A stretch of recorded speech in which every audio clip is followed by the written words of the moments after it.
રાજકારણના જાણકારોનું એક એવું એનાલિસિસ સામે આવ્યું છે કે કેજરીવાલ પર જ્યારે હુમલા થયા છે ત્યારે આમ આદમી પાર્ટીને સત્તા મળી છે।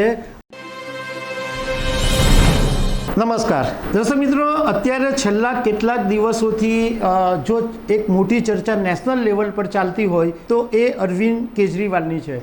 કારણ કે અરવિંદ કેજરીવાલની ઈડીએ ધરપકડ કરી એમને કોર્ટમાં લઈ ગયા। એ પહેલાં આમ આદમી પાર્ટીના નેતાઓને પણ જેલમાં છે।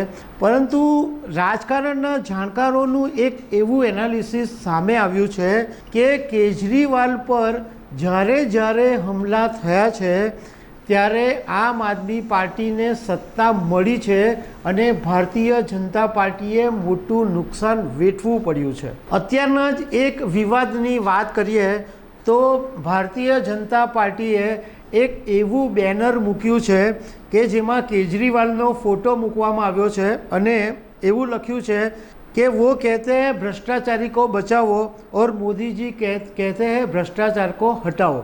आवो एक पोस्टर भाजपवाળાએ મૂક્યું છે।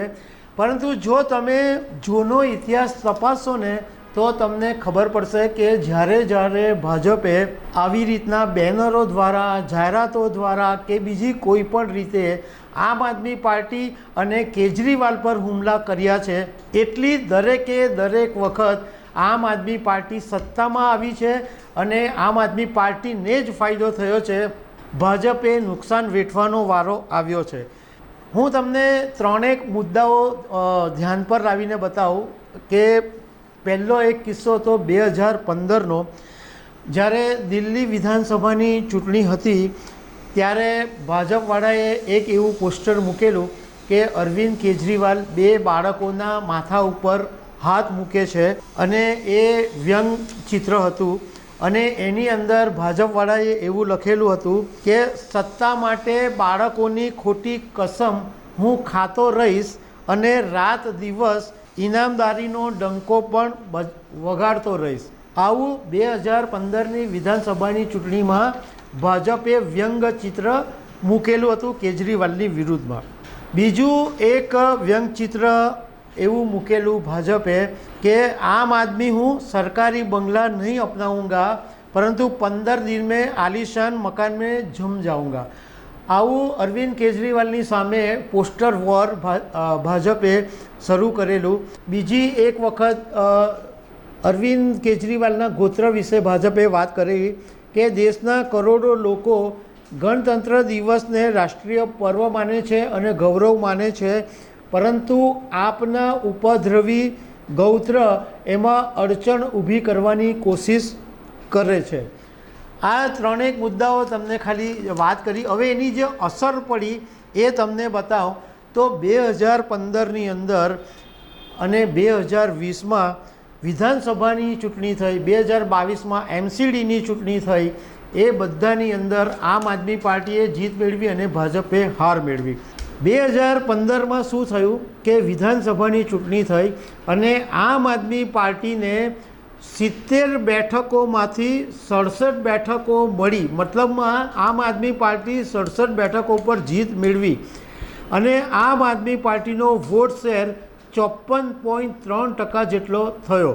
ભાજપને માત્ર 3 સીટ મળી હતી 2015ની અંદર અને ભાજપનો વોટ શેર હતો માત્ર 32.2%। કોંગ્રેસને તો એક પણ સીટ નહોતી મળી અને કોંગ્રેસનો વોટ શેર 9.7% હતો।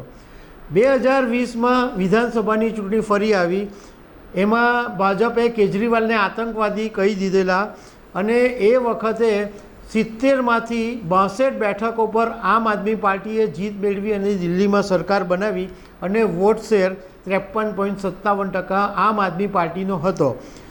ભાજપને નો ડાઉટ 2015 કરતાં વધારે સીટ મળી, કારણ કે 2015માં 3 હતી, પરંતુ ભાજપને 2020ની અંદર 8 સીટ મળી।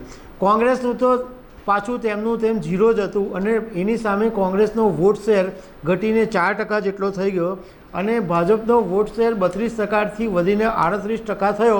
પરંતુ બેઠકો સૌથી વધારે આમ આદમી પાર્ટીને મળી અને સત્તા પણ આમ આદમી પાર્ટીને જ મળી। MCDની ચૂંટણી હતી દિલ્હીમાં 2022માં, ત્યારે પણ નેગેટિવ કેમ્પેન સત્યેન્દ્ર જૈનની સામે ભાજપે કરેલું, પરંતુ MCD પણ આમ આદમી પાર્ટી જીતી અને 200-250 વોટમાંથી 134 સીટ આમ આદમી પાર્ટીએ મેળવી હતી અને ભાજપને 104 બેઠકો મળી હતી. એટલે આ એનાલિસિસ જો આપણે જોઈએ તો એની પરથી એવું લાગે છે કે જેટલી વખત આમ આદમી પાર્ટીએ કેજરીવાલને છંછેડ્યા છે ત્યારે આમ આદમી પાર્ટીને સત્તા મળી છે અને ભાજપને નુકસાન થયું છે. તો દર્શક મિત્રો, આવી અનેક વાતો સાથે અમે તમને મળતા રહીશું. Thank you very much.